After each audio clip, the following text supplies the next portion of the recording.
Boa tarde, meus irmãos, irmãs.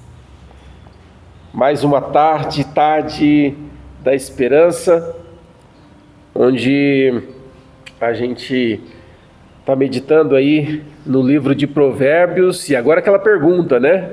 Hoje é Provérbios número... Dolioma? Provérbios número... Quem dá mais? Número 4. Provérbios número 4. Já tivemos aí 4 encontros da Tarde da Esperança desse ano. Esse é o provérbio de número 4. Vai ser fácil a gente saber quantos encontros a gente teve, né? É só olhar para Provérbios, né? Então, o provérbio 4 é porque já teve 4 encontros. Muito bem, Provérbios 4. E o tema dessa meditação é um trecho daquilo que o texto nos fala, né? Que é central no texto, que é: acima de tudo, guarde o seu coração. Acima de tudo, guarde o seu coração. E é em cima disso que a gente vai meditar nessa tarde. Eu queria que você estivesse bem atento a esse tempo, né? A gente não vai ler o capítulo inteiro, né, para não tomar muito tempo, mas a gente vai ler trechos dele. À medida que a gente vai compartilhando aqui, a gente vai pensar. Então deixa a tua Bíblia aberta aí em Provérbios 4, que a gente vai passar por eles. Amém? Muito bom. Meus irmãos, hoje a gente vive em uma geração que fala muito sobre escolhas, né? Fala muito sobre escolhas.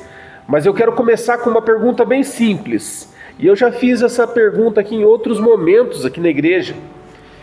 Quem está governando o seu coração?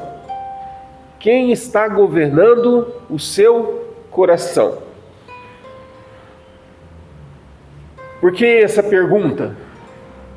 Porque a gente vive num tempo onde as pessoas dizem: faça o que você sente, siga o seu coração. Já ouviram isso? Siga o seu coração. Se não me engano, tem até propaganda de produtos que falam a respeito disso. Viva a sua verdade, né? Hoje a gente vive num tempo que todo mundo tem a sua verdade, né? Cada um tem a sua, então vive em cima dela. Já não existe mais verdade absoluta. Quer dizer, existe, né? Mas para o mundo, cada um tem a sua verdade e viva a sua verdade. Parece libertador essas perguntas, né? Mas a Bíblia, é interessante que a Bíblia ela faz um alerta muito sério. Ela diz que o coração do humano, o coração do homem, pode nos levar por caminhos perigosos. E é exatamente o que fala no capítulo 4 de Provérbios. Esse capítulo aqui, como eu falei na semana passada, ele faz parte de um grupo de provérbios, de capítulos ali de provérbios, se eu não me engano, que vai até o capítulo 9, se não me falha a memória, onde ele se apresenta como um pai instruindo o filho. Então você começa a ler, você percebe claramente a fala de um pai para um filho, como se fosse um pai: veja bem, meu filho, siga por esse caminho, faça desse jeito. E esse Provérbios 4, ele trata bem, a gente vai ver isso muito explícito, né? Essa figura do pai conversando com o seu filho. Então não é apenas um ensino intelectual, mas é um pai tentando proteger o futuro do filho, porque ele sabe, né, que a vida ela é feita de decisões. E os filhos precisam tomar as decisões. Eu sempre digo que hoje os meus filhos seguem o Deus do pai deles. Mas vai chegar um momento em que eles vão ter que falar assim: não, eu vou seguir agora o meu Deus. Já não é o Deus do pai, é o meu Deus, né? Então, ou seja, ele vai ter que se posicionar e falar assim: puxa, agora eu preciso ter as minhas experiências. Eu aprendi com as experiências do meu pai, da minha mãe, eu aprendi vendo o que Deus fez na vida deles, mas agora sou eu. Então ele vai ter que tomar decisões na sua jornada. E cada decisão que a gente toma, ela abre um caminho. Já pararam para pensar nisso? cada decisão, por mais simples que seja, ela abre um caminho no qual a gente vai ter que trilhar. Dá um exemplo bem bobo. Bem bobo. Você vai ao mercado e compra jabuticaba. Nem sei se está na época de jabuticaba. E compra jabuticaba. O que você obrigatoriamente vai ter que fazer?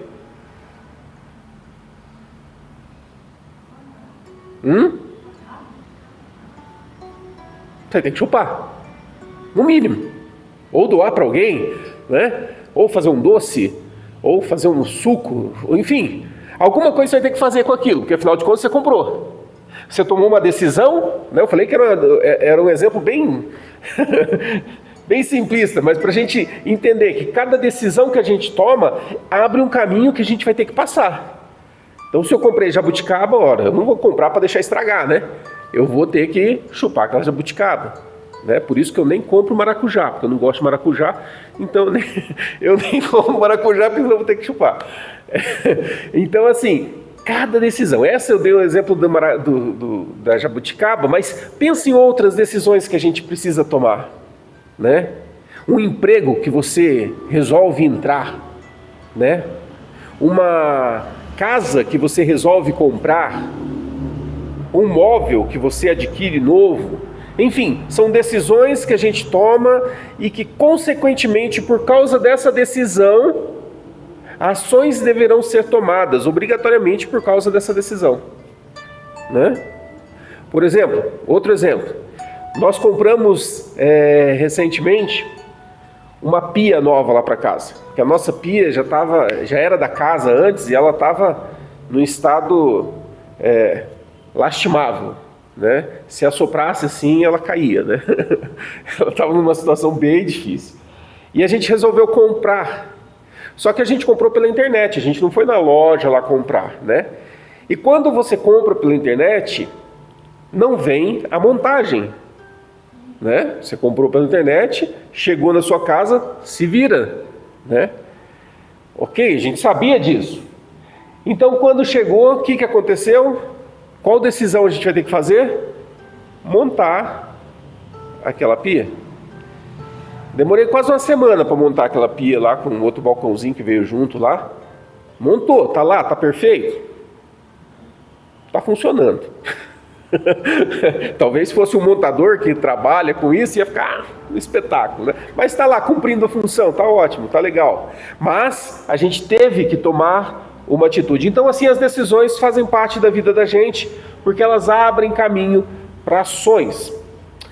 E voltando para o nosso texto aqui, o centro desse capítulo, a gente encontra uma das declarações mais importantes que eu falei, que é o título dessa reflexão de hoje, que é o verso 23. A gente vai ler uns antes, mas eu queria ir direto no verso 23, que é a declaração, é o centro do capítulo, se a gente pudesse dizer assim, o centro dele é esse, Provérbios 4, 23, que diz: acima de tudo, guarde o seu coração, pois dele depende toda a sua vida. Ou seja, a direção das nossas vidas, ela sempre passa pelo coração. Por isso a pergunta aqui, no início, né? Quem está governando o seu coração? Sempre o direcionamento, as decisões, elas passam pelo nosso coração. E aqui nesse texto, a gente aprende que a sabedoria ela precisa ser buscada. Lembra lá do capítulo 2 de Provérbios, quando a gente viu algum tempo atrás, e lá no capítulo 2 falava da sabedoria que Deus dá, só que a gente precisa buscar. Lembra? A gente falou disso no capítulo 2, que ela precisa ser desejada como uma pedra preciosa, que você escava até encontrar. Está lá no capítulo 2 de Provérbios. Aqui ele fala a mesma coisa, que ela precisa ser buscada. Veja ali nos versos 5 a 7 de Provérbios 4. Adquira a sabedoria, adquira o entendimento, não se esqueça das minhas palavras, nem delas se afaste. Não abandone a sabedoria, e ela o protegerá. Ame-a, e ela cuidará de você. O conselho da sabedoria é: procure obter sabedoria. Use tudo que você possui para adquirir entendimento. Interessante, né? Porque a Bíblia, ela não trata a sabedoria como algo automático. Ela não trata a sabedoria como um objeto qualquer, mas ela dá uma importância e diz que ninguém nasce sábio. Nós devemos buscar a sabedoria. E a sabedoria precisa ser desejada, ela precisa ser cultivada dentro de nós. Lembra que eu falei de decisões? E aqui você começa a fazer os links, né? Eu comecei falando a respeito de decisões e cada decisão abre um caminho. Se eu tenho esse entendimento, eu preciso saber que eu preciso então tomar boas decisões, porque se elas vão abrir caminhos e eu vou ter que passar por eles, então eu preciso tomar essas decisões com muita sabedoria. Com muita sabedoria. Hoje a gente vive num tempo de muito conhecimento.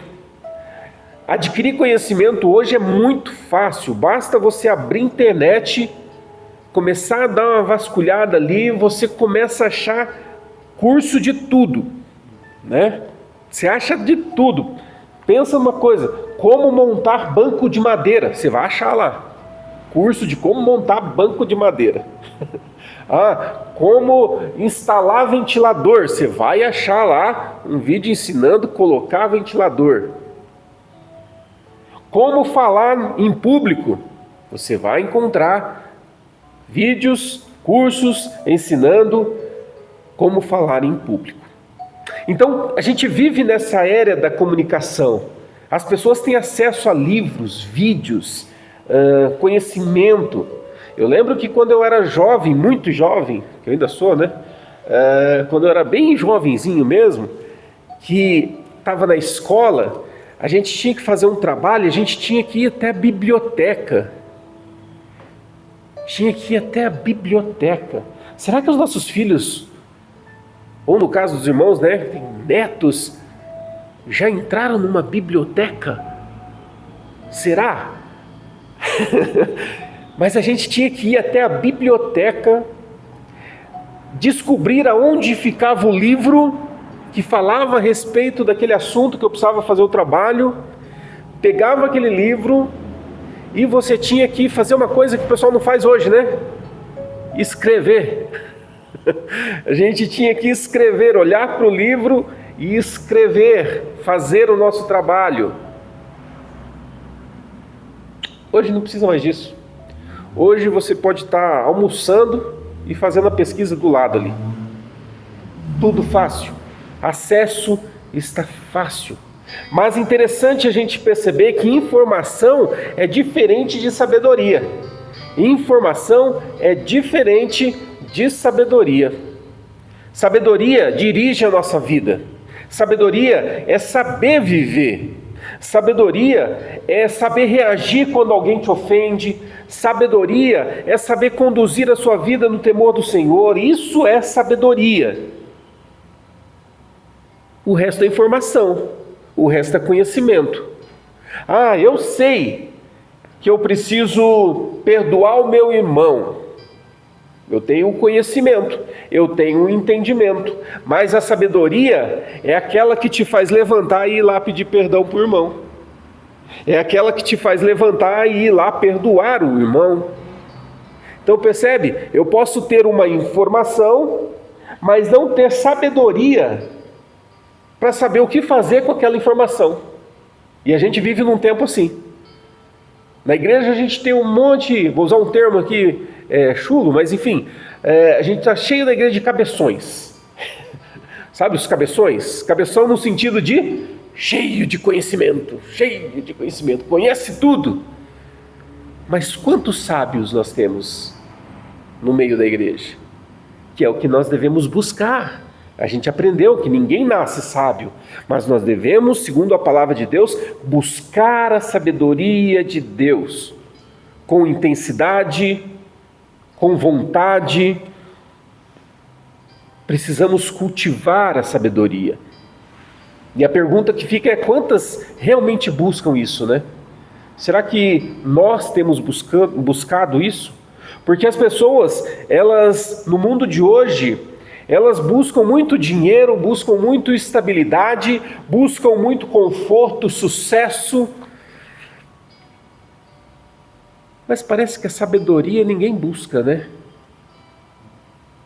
E a sabedoria, justamente ela, que vai nos ajudar até conquistar todas essas outras coisas, mas de forma correta.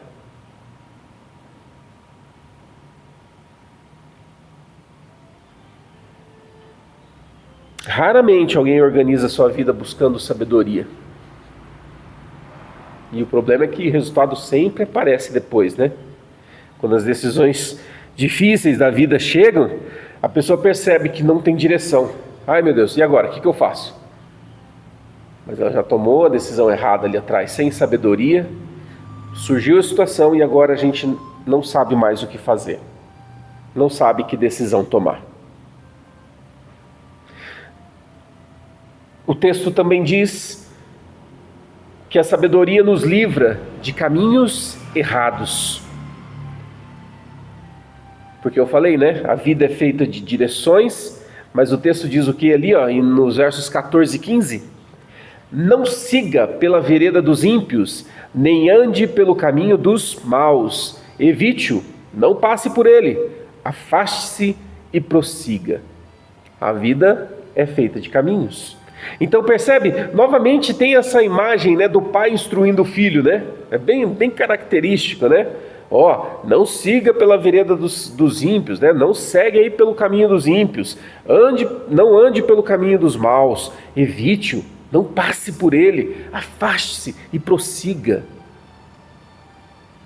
Que caminhos, que decisões têm aberto caminhos para nós? Muitas vezes as pessoas nem percebem isso. Elas pensam que pequenos passos não têm importância, né? Pequenos passos não têm importância. Você ouve, né? Eu ouço muitas vezes nossos filhos falando do ambiente escolar, assim, do que os amigos estão fazendo. E a gente vê claramente que muitas vezes os nossos jovens tomam decisões sem pensar nas consequências, né? Não que os adultos não façam isso, os adultos também fazem, né? E é pior ainda, né? Porque o adulto, teoricamente, deveria ter mais conhecimento, inteligência e sabedoria. Mas os nossos jovens, eles são bem assim, são bem consequentes. Eles, pela própria natureza e pela idade deles, assim, eles têm muito vigor, eles têm muita força e eles são como aquele cachorro que está preso, né? E você solta ele, sai louco, né? São eles, são os nossos filhos, são os mais jovens. E eles não pensam muito, eles não param para pensar que as pequenas atitudes hoje vão gerar consequências ali na frente. E esses versos que lemos agora nos mostram que nós precisamos cuidar com os caminhos que surgem. Lembra? Falamos antes que decisões abrem caminhos. E que esses caminhos nós precisamos cuidar deles. E nós precisamos entender que às vezes a gente toma atitudes erradas e isso abre caminhos ruins. Não quer dizer que está tudo perdido. A gente encontra em Provérbios a orientação: filho, não passe por eles. Não é como aquele homem que vê uma casca de banana assim e vira para o outro e fala: vou escorregar. Não, você não vai escorregar. Evite passar por ali. Não pise em cima. A Bíblia nos ensina algo bem profundo. Que os nossos destinos são formados por direções. E essas direções podem ditar aquilo que vai acontecer nas nossas vidas. E a gente muitas vezes nem se dá conta disso. Por exemplo, uma amizade errada. Não sei quantos já tiveram experiências de ter tido amizades ruins e que, puxa, causaram tanto problema. O ambiente errado, você escolher estar no ambiente errado. Eu falei com os adolescentes no último sábado, falando sobre onde estar, que eles também não podem viver numa bolha, não se envolver com ninguém, não. Você pode, você tem um aniversário do seu colega, pode ir no aniversário, mas como você vai agir lá? Essa que é a diferença. Então, não é que você não pode estar, pode, mas a maneira como você vive lá é o que vai dizer.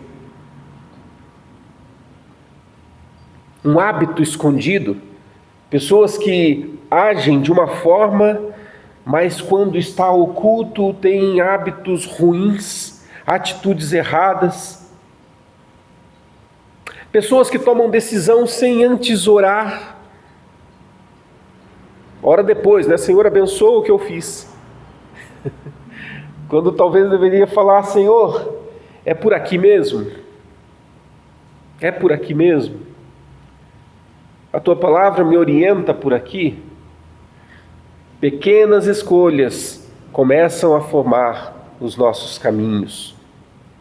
Então o texto aqui ele faz um contraste muito bonito no verso 18, quando ele diz: a vereda dos justos é como a luz da alvorada, que brilha cada vez mais até a plena claridade do dia. Ou seja, quem anda com Deus vai encontrando mais clareza com o tempo.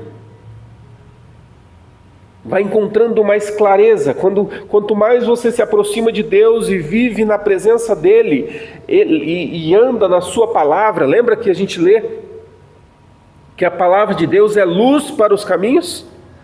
Que é a luz que ilumina, que mostra a direção? É o que o texto está dizendo. A vereda dos justos é como a luz da alvorada e brilha cada vez mais até a claridade do dia. Mas o texto diz também, ali no verso 19, mas o caminho dos ímpios é como densas trevas, nem sequer sabem em que tropeçam.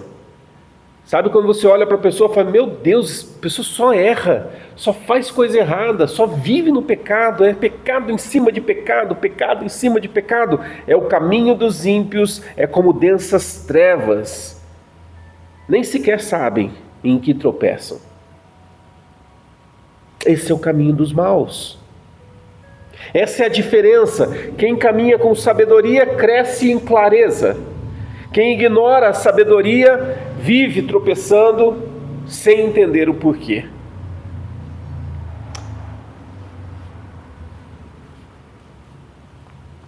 A gente precisa decidir a direção das nossas vidas. Então a gente chega no centro do capítulo, que é o texto que a gente leu no início, que é o verso 23. Acima de tudo, guarde o seu coração, pois nele depende toda a sua vida.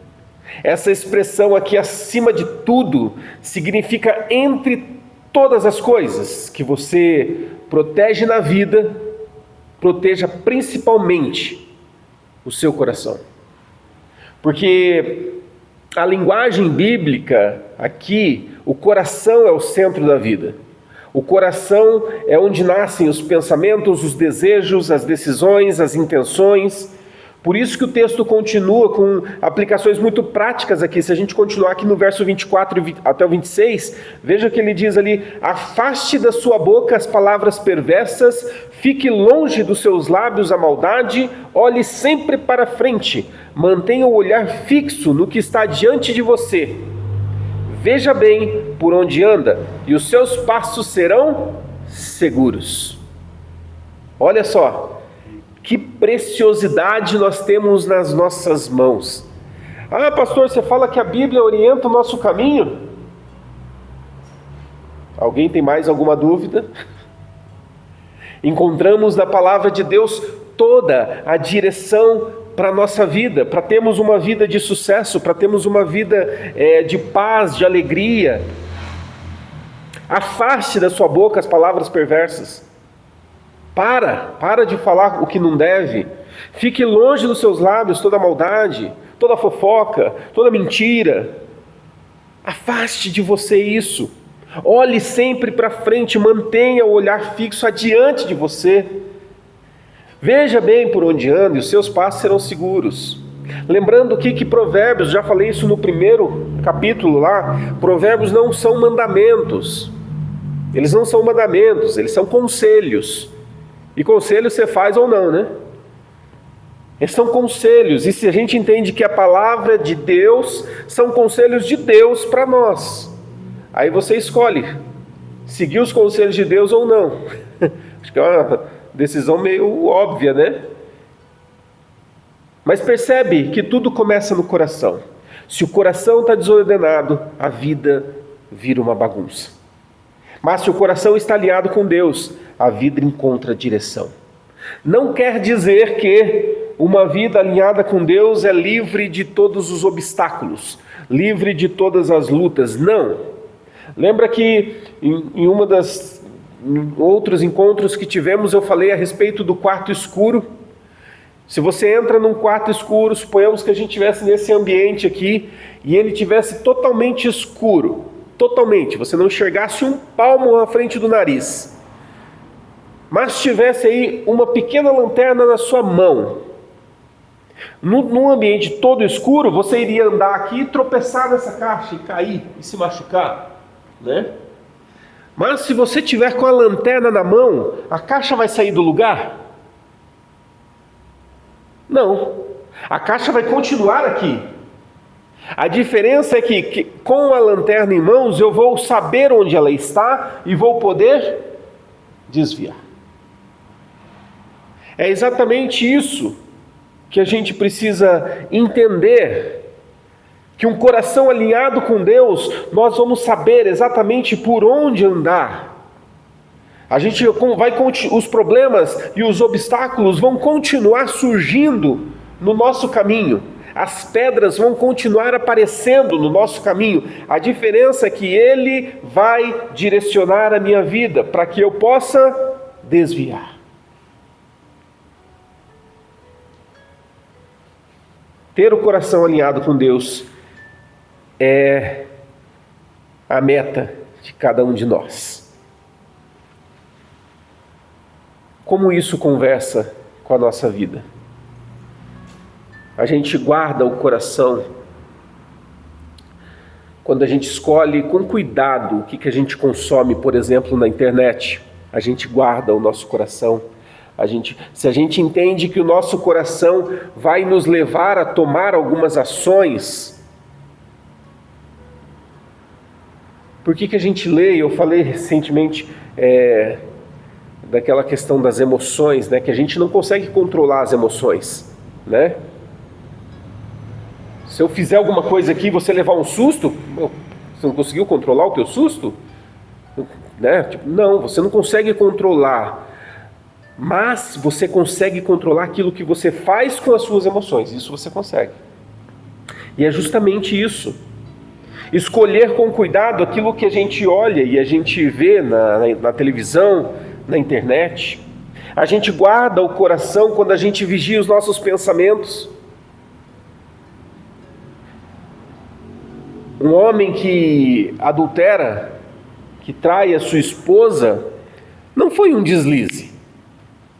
Não foi aconteceu. Aquilo já foi sendo maquinado na sua mente há muito tempo. E quando acontece, é a coisa que vem crescendo na vida. A gente precisa tomar cuidado com os nossos pensamentos. Eu falei das amizades, né?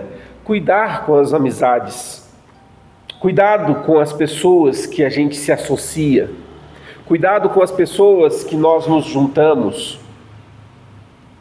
Por isso que a Bíblia fala sobre o jugo desigual, né? Precisamos tomar cuidado.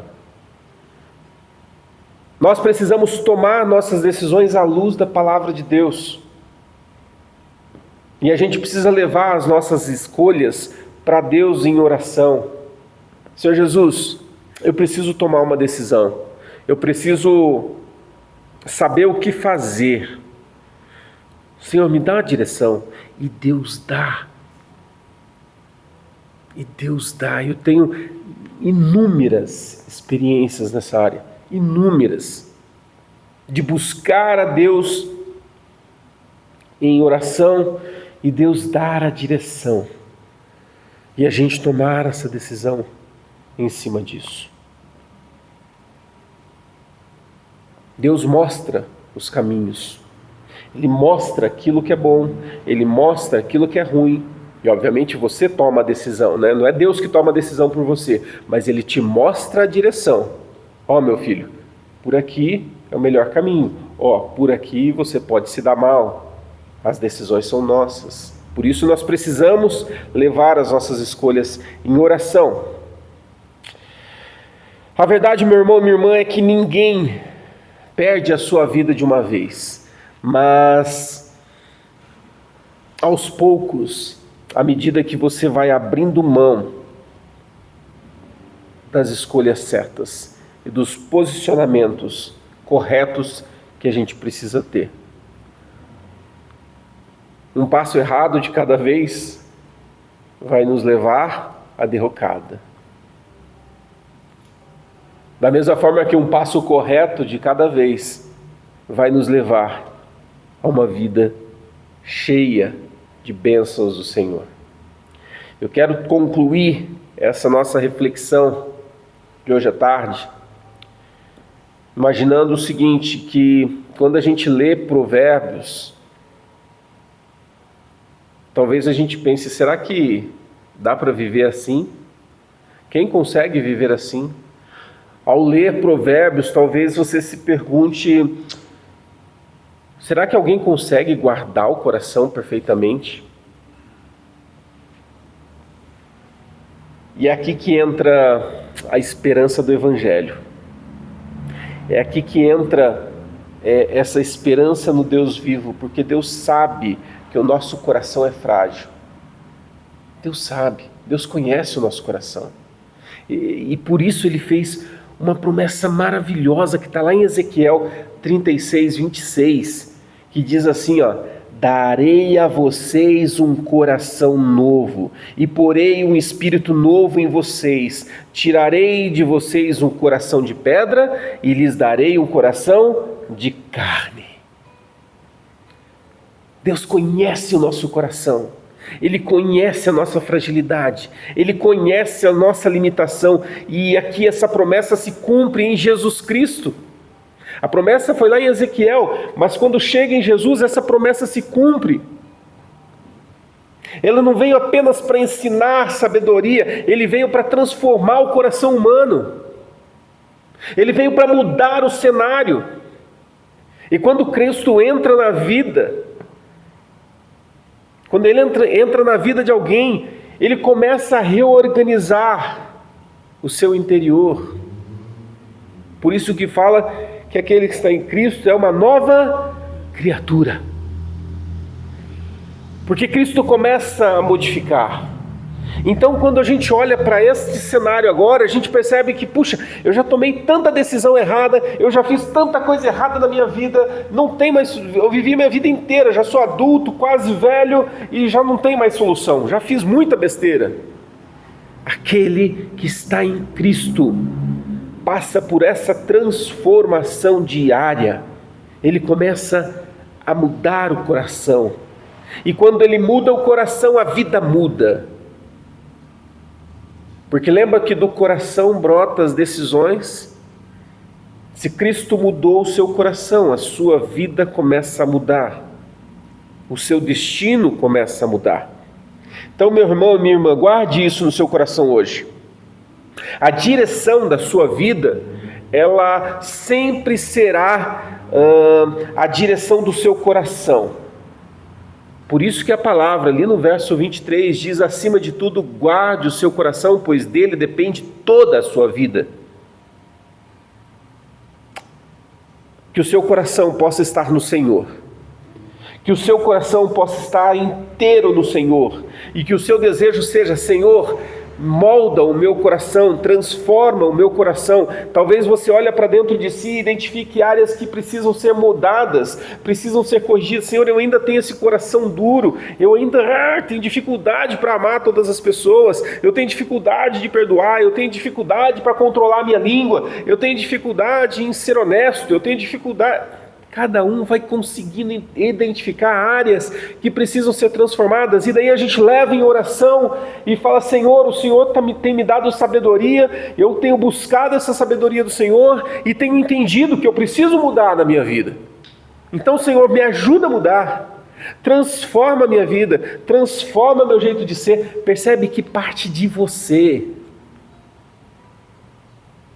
essa decisão, parte de você, o seu posicionamento de falar: Senhor Jesus, eu quero mudar, eu preciso de mudança, eu preciso que o Senhor haja dentro de mim e traga mudança. Acima de tudo, guarde o seu coração, pois dele depende toda a sua vida. Que o Senhor Jesus te conduza, que o Senhor Jesus te mostre exatamente aquilo que você precisa mudar, aquilo que você precisa consertar, aquilo que precisa ser alterado na tua rota, para que as suas decisões elas sejam centradas na vontade de Deus e que a sua vida seja uma vida alegre, feliz e proveitosa. Que Deus abençoe a vida de cada um de vocês. Vamos ficar em pé, vamos orar. Quero orar por você. Senhor Jesus, eu quero te agradecer por este capítulo de Provérbios, capítulo 4 de Provérbios. Ah, Senhor Jesus, que bênção, que bênção. Quantos ensinos a gente tem extraído só nesses 4 provérbios até agora. Só nesses 4 capítulos. Nossa, Senhor, quanta bênção é conhecer a Tua Palavra. Que bênção é mergulhar na Tua Palavra. E, Senhor, como a gente falou no início, que essas reflexões, essas meditações aqui de Provérbios não fiquem só na nossa mente, mas que desçam para o nosso coração e gere mudanças, gere decisões corretas, ó Deus. Pai, em nome de Jesus, molda o nosso coração. Obrigado, Senhor, pela Tua Palavra. Obrigado, Senhor, porque o Senhor tem nos conduzido, o Senhor tem nos abençoado, o Senhor tem nos dado condições de ter acesso à Tua Palavra, e essa Palavra gera mudança dentro de nós. Pai, em nome de Jesus, nos rendemos diante do Senhor e clamamos, ó Deus, vem, Senhor, operar o milagre dentro de nós. Vem, Senhor, transformar a nossa vida, Senhor. Vem mudar a nossa sorte, Senhor. Vem nos ajudar nas nossas tomadas de decisões, ó Deus. Vem nos conduzir para que nós possamos fazer tudo segundo o Teu querer. Que o Senhor seja realmente essa luz que ilumina o caminho por onde a gente precisa passar. E que o Senhor nos livre de decisões erradas, que o Senhor nos livre de decisões insensatas, que o Senhor nos livre de decisões onde o Senhor não participa delas. Pai, guarda o nosso coração, guarda o coração de todos aqui e leva-nos, ó Pai, em paz, e que nós sintamos realmente o agir e o cuidado do Senhor. Muito obrigado. Em nome de Jesus. Amém. Amém. Que Deus abençoe a tua vida.